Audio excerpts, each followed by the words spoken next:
Patriarcas e Profetas. Capítulo 4. O plano da redenção. A queda do homem encheu o céu todo de tristeza. O mundo que Deus fizera estava deslustrado pela maldição do pecado e habitado por seres condenados à miséria e morte. Não parecia haver meio pelo qual pudessem escapar os que tinham transgredido a lei. Os anjos cessaram seus cânticos de louvor. Por toda a corte celestial havia pranto pela ruína que o pecado ocasionara. O Filho de Deus, o glorioso comandante do céu, ficou tocado de piedade pela raça decaída. Seu coração moveu-se de infinita compaixão ao erguerem-se diante dele os ais do mundo perdido. Entretanto, o amor divino havia concebido um plano pelo qual o homem poderia ser remido. A lei de Deus, quebrantada, exigia a vida do pecador. Em todo o universo não havia senão um ser que, em favor do homem, poderia satisfazer as suas reivindicações. Visto que a lei é tão sagrada como o próprio Deus, unicamente um ser igual a Deus poderia fazer expiação por sua transgressão. Ninguém, a não ser Cristo, poderia redimir da maldição da lei o homem decaído e levá-lo novamente à harmonia com o céu. Cristo tomaria sobre si a culpa e a ignominia do pecado, pecado tão ofensivo para um Deus santo que deveria separar entre si o Pai e o Filho. Cristo atingiria as profundidades da miséria para libertar a raça que fora arruinada. Perante o Pai, pleiteou ele em prol do pecador, enquanto a hoste celestial aguardava o resultado com interesse de tal intensidade que palavras não poderão exprimir. O conselho de paz, em prol dos decaídos filhos dos homens. O plano da salvação fora estabelecido antes da criação da terra, pois Cristo é o Cordeiro morto desde a fundação do mundo. Foi, contudo, uma luta, mesmo para o Rei do Universo, entregar seu Filho para morrer pela raça culposa.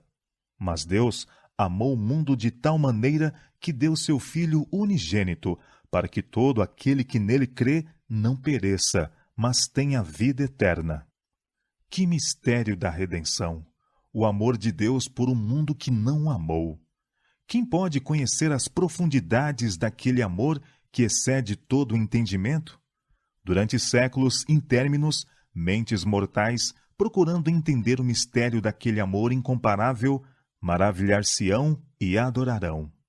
Deus ia ser manifesto em Cristo, reconciliando consigo o mundo.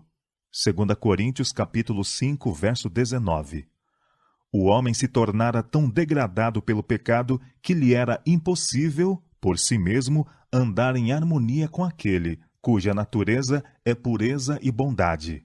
Mas Cristo, depois de ter remido o homem da condenação da lei, poderia comunicar força divina para se unir com o esforço humano. Assim, pelo arrependimento para com Deus e fé em Cristo, os caídos filhos de Adão poderiam mais uma vez tornar-se filhos de Deus. O plano pelo qual poderia unicamente conseguir-se a salvação do homem abrangia o céu todo em seu infinito sacrifício. Os anjos não puderam regozijar-se ao desvendar-lhes Cristo o plano da redenção, pois viram que a salvação do homem deveria custar a indizível mágoa de seu amado comandante. Com pesar e admiração, escutaram suas palavras ao contar-lhes ele como deveria descer da pureza e paz do céu, de sua alegria, glória e vida imortal, e vir em contato com a degradação da terra, para suportar suas tristezas, ignominia e morte. Ele deveria ficar entre o pecador e a pena do pecado. Poucos, todavia, o receberiam como o Filho de Deus. Deixaria sua elevada posição como a majestade do céu.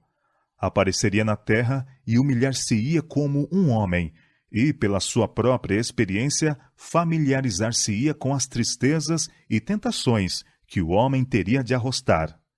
Tudo isto seria necessário a fim de que ele pudesse socorrer os que fossem tentados.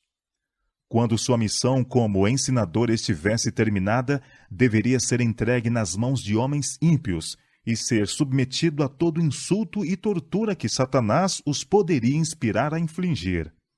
Deveria morrer a mais cruel das mortes, suspenso entre o céu e a terra, como um pecador criminoso. Deveria passar longas horas de agonia tão terrível que anjos não poderiam olhar para isso, mas velariam o rosto para não verem aquele quadro. Deveria suportar a aflição de alma, a ocultação da face do Pai, enquanto a culpa da transgressão, o peso dos pecados do mundo inteiro estivessem sobre ele. Os anjos prostraram-se aos pés de seu comandante e ofereceram-se para serem sacrifício para o homem. Mas a vida de um anjo não poderia pagar a dívida. Apenas aquele que criara o homem tinha poder para o redimir. Contudo, deveriam os anjos ter uma parte a desempenhar no plano da redenção. Cristo havia de fazer-se um pouco menor do que os anjos, por causa da paixão da morte. Tomando ele sobre si a natureza humana, sua força não seria igual a deles, e deveriam eles ministrar-lhe, fortalecê-lo em seus sofrimentos e mitigá-los. Deveriam também ser espíritos ministradores, enviados para ministrarem a favor daqueles que seriam herdeiros da salvação. Eles guardariam os súditos da graça, do poder dos anjos maus e das trevas arremessadas constantemente em redor deles por Satanás. Quando os anjos testemunhassem a agonia e humilhação de seu Senhor, encher-se-iam de dor e indignação, e desejariam livrá-los de seus assassinos, mas não deveriam intervir a fim de evitar qualquer coisa que vissem. Fazia parte do plano da redenção que Cristo sofresse o escárnio e maltrato de homens ímpios, e ele consentiu com tudo isso quando se tornou o Redentor do homem. Cristo assegurou aos anjos que pela sua morte resgataria muitos e destruiria aquele que tinha o poder da morte. Recuperaria o reino que o homem perdera pela transgressão, e os remidos deveriam herdá-lo com ele e nele habitar para sempre. Pecado e pecadores seriam extintos para nunca mais perturbarem a paz do céu ou da terra. Ele ordenou que o exército angélico estivesse de acordo com o plano que seu pai aceitara e se alegrasse de que, pela sua morte, o homem decaído pudesse reconciliar-se com Deus. Então, alegria, inexprimível alegria, encheu o céu. A glória e bem-aventurança de um mundo remido sobrepujaram mesmo a angústia e sacrifício do príncipe da vida. Pelos passos celestiais ecoaram os primeiros acordes daquele cântico que deveria soar por sobre as colinas de Belém. Glória a Deus nas alturas, paz na terra, boa vontade para com os homens. Com mais intensa alegria, então, do que no enlevo da criação recém-feita, as estrelas da alva juntas alegremente cantavam, e todos os filhos de Deus rejubilavam. Para o homem, a primeira indicação de redenção foi dada na sentença pronunciada sobre Satanás no jardim. Declarou o Senhor: Porém inimizade entre ti e a mulher, e entre a tua semente e a sua semente. Esta te ferirá a cabeça, e tu lhe ferirás o calcanhar. Esta sentença, proferida aos ouvidos de nossos primeiros pais, foi para eles uma promessa. Ao mesmo tempo em que predizia a guerra entre o homem e Satanás, declarava que o poder do grande adversário finalmente seria quebrado.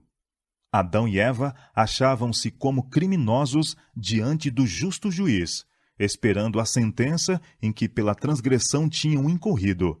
Mas antes que ouvissem da vida de lutas e tristezas que devia ser a sua porção, ou o decreto de que deviam voltar ao pó, escutaram palavras que não poderiam deixar de lhes dar esperança. Posto que devessem sofrer pelo poder de seu forte adversário, poderiam olhar no futuro, para a vitória final. Quando Satanás ouviu que existiria inimizade entre ele e a mulher, e entre sua semente e a semente dela, viu que sua obra de degenerar a natureza humana seria interrompida, que por algum meio o homem se habilitaria a resistir a seu poder. Sendo, contudo, o plano da redenção mais amplamente patenteado, Satanás regozijou-se com seus anjos de que, tendo ocasionado a queda do homem, faria baixar o Filho de Deus de sua exaltada posição. Declarou que até ali haviam sido seus planos muito bem sucedidos na terra e que, quando Cristo tomasse sobre si a natureza humana, ele também poderia ser vencido e, desta maneira, ser impedida a redenção da raça decaída. Anjos celestiais, de maneira mais ampla, patentearam a nossos primeiros pais o plano que fora concebido para sua salvação. Afirmou-se a Adão e sua companheira que, apesar de seu grande pecado, não seriam eles abandonados ao domínio de Satanás. O Filho de Deus se oferecera para expiar, com sua própria vida, a transgressão deles. Um período de graça lhes seria concedido, e, mediante o arrependimento e a fé em Cristo, poderiam de novo tornar-se filhos de Deus. O sacrifício exigido por sua transgressão revelava a Adão e Eva o caráter sagrado da lei de Deus, e viram, como nunca antes o fizeram, a culpabilidade do pecado e seus funestos resultados. Em seu remorso e angústia, rogaram que a pena não recaísse naquele cujo amor havia sido a fonte de toda a sua alegria, antes que repousasse sobre eles e sua posteridade. Foi-lhes dito que, visto ser a lei de Jeová o fundamento de seu governo no céu assim como na terra, mesmo a vida de um anjo não poderia ser aceita como sacrifício por sua transgressão. Nenhum de seus preceitos poderia ser abrogado ou mudado para valer ao homem em sua condição decaída. Mas o Filho de Deus, que criara o homem, poderia fazer expiação por ele. Assim como a transgressão de Adão tinha trazido miséria e morte, o sacrifício de Cristo traria vida e imortalidade. Não somente o homem, mas também a terra tinha pelo pecado vindo sob o poder do maligno e deveria ser restaurada pelo plano da redenção. Ao ser criado, foi Adão posto no domínio da terra, mas, cedendo à tentação, foi levado sob o poder de Satanás. Porque de quem alguém é vencido, do tal faz-se também servo. Quando o homem se tornou cativo de Satanás, o domínio que exercera passou para o seu vencedor. Assim, Satanás se tornou o Deus deste século. Ele usurpou aquele domínio sobre a terra, que originalmente fora dado a Adão. Cristo, porém, pagando pelo seu sacrifício a pena do pecado, não somente remiria o homem, mas restabeleceria o domínio que ele perdera. Tudo que foi perdido pelo primeiro Adão será restaurado pelo segundo. Diz o profeta: E a ti, ó torre do rebanho, monte da filha de Sião, a ti virá, sim, a ti virá o primeiro domínio. E o apóstolo Paulo aponta para a redenção da possessão de Deus. Deus criou a terra para ser a morada de seres santos, felizes. O Senhor formou a terra e a fez. Ele a estabeleceu. Não a criou vazia, mas a formou para que fosse habitada. Aquele propósito se cumprirá quando, renovada pelo poder de Deus e libertada do pecado e tristeza, se tornar a eterna habitação dos remidos. Os justos herdarão a terra e habitarão nela para sempre. E ali nunca mais haverá maldição contra alguém, e nela estará o trono de Deus e do Cordeiro, e os seus servos o servirão. Adão, em sua inocência, havia gozado ampla comunhão com seu Criador. Mas o pecado opera separação entre Deus e o homem, e unicamente a obra expiatória de Cristo poderia transpor o abismo e tornar possível a comunicação de bênçãos ou salvação, do céu à terra. O homem ainda estava desligado de uma aproximação direta com o seu Criador, mas Deus se comunicaria com ele por meio de Cristo e os anjos. Assim, foram revelados a Adão fatos importantes na história da humanidade, desde o tempo em que a sentença divina fora pronunciada no Éden até o dilúvio, e a seguir até o primeiro advento do Filho de Deus. Mostrou-se-lhe que, conquanto o sacrifício de Cristo fosse de valor suficiente para salvar o mundo inteiro, muitos prefeririam uma vida de pecado em vez de arrependimento e obediência. O crime aumentaria durante gerações sucessivas, e a maldição do pecado repousaria mais e mais pesadamente sobre o gênero humano, sobre os animais e sobre a terra. Os dias do homem seriam abreviados pela sua própria conduta de pecado. Degenerar-se-ia ele em sua estatura e resistência física, e em sua faculdade moral e intelectual, até que o mundo se enchesse de misérias de todo tipo. Mediante a satisfação do apetite e paixão, tornar-se-iam os homens incapazes de apreciar as grandes verdades do plano da redenção. Cristo, no entanto, fiel ao propósito pelo qual deixou o céu, continuaria seu interesse pelos homens e ainda os convidaria a esconder neles suas fraquezas e deficiências. Supriria as necessidades de todos os que a ele viessem pela fé. E sempre haveria alguns que preservariam o conhecimento de Deus e permaneceriam incontaminados por entre a iniquidade que prevaleceria. As ofertas sacrificais foram ordenadas por Deus a fim de serem para o homem uma perpétua lembrança de seu pecado e um reconhecimento de arrependimento do mesmo, bem como seriam uma confissão de sua fé no Redentor prometido. Destinava-se a impressionar a raça decaída com a solene verdade de que foi o pecado que causou a morte. Para Adão, a oferta do primeiro sacrifício foi uma cerimônia dolorosíssima. Sua mão deveria erguer-se para tirar a vida, a qual unicamente Deus podia dar. Foi a primeira vez que testemunhava a morte, e sabia que se ele tivesse sido obediente a Deus, não teria havido morte de homem ou animal.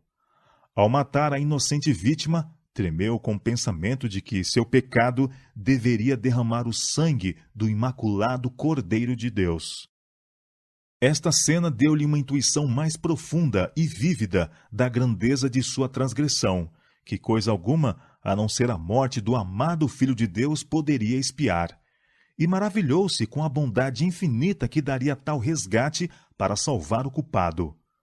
Uma estrela de esperança iluminou o futuro tenebroso e terrível, e o aliviou de sua desolação total. Mas o plano da redenção tinha um propósito ainda mais vasto e profundo do que a salvação do homem. Não foi para isto apenas que Cristo veio à Terra. Não foi simplesmente para que os habitantes deste pequeno mundo pudessem considerar a lei de Deus como devia ela ser considerada, mas foi para reivindicar o caráter de Deus perante o universo. Para este resultado de seu grande sacrifício, ou seja, a influência do mesmo sobre os entes de outros mundos, bem como sobre o homem, olhou antecipadamente o Salvador, quando precisamente antes de sua crucifixão disse: agora é o juízo deste mundo, agora será expulso o príncipe deste mundo, e eu, quando for levantado da terra, todos atrairei a mim. São João capítulo 12, verso 31 e 32. O ato de Cristo, ao morrer pela salvação do homem, não somente tornaria o céu acessível à humanidade, mas perante todo o universo justificaria Deus e seu Filho em seu trato com a rebelião de Satanás.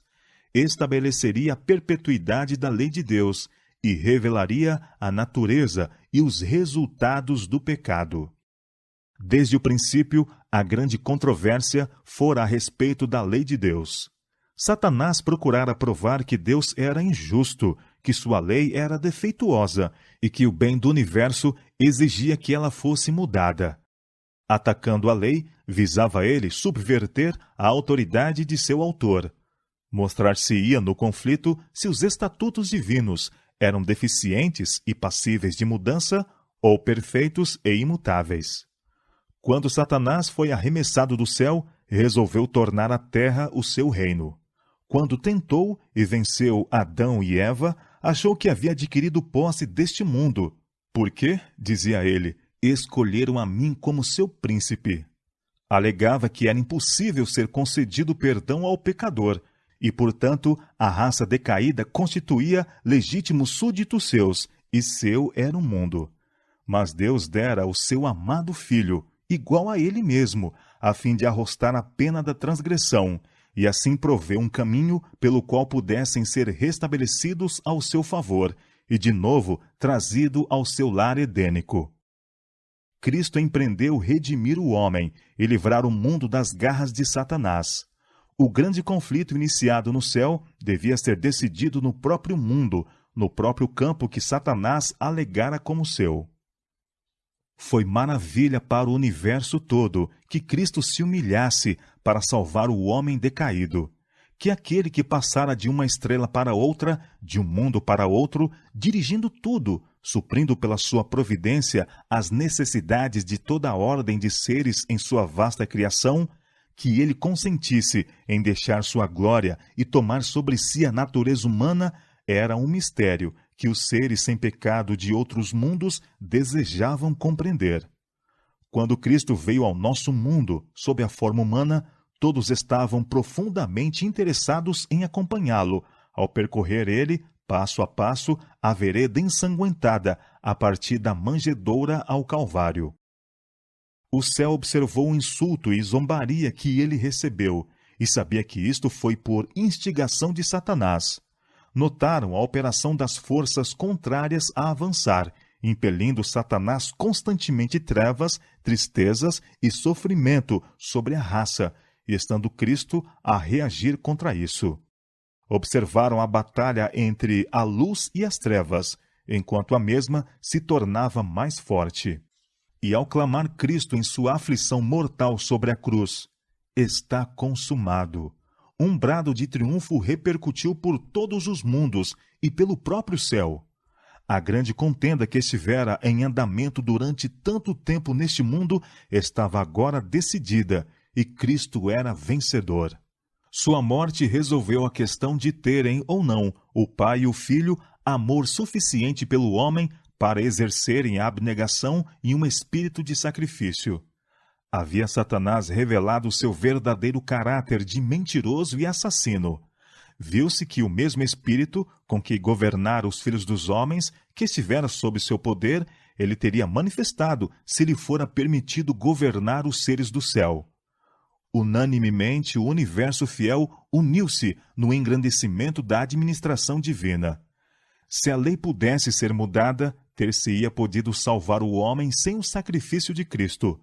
Mas o fato de que foi necessário Cristo dar a vida pela raça caída prova que a lei de Deus não livrará o pecador de suas reivindicações sobre ele. Está demonstrado que o salário do pecado é a morte. Quando Cristo morreu, ficou assegurada a destruição de Satanás. Mas, se a lei foi abolida na cruz, como muitos pretendem, a agonia e morte do amado Filho de Deus foram suportadas unicamente para dar a Satanás exatamente o que ele pedia. Triunfou então o príncipe do mal. Foram sustentadas suas acusações contra o governo divino. O próprio fato de que Cristo arrostou a pena da transgressão do homem é um poderoso argumento a todos os seres criados de que a lei é imutável, que Deus é justo, misericordioso e abnegado, e que a justiça e misericórdia infinitas unem-se na administração de seu governo.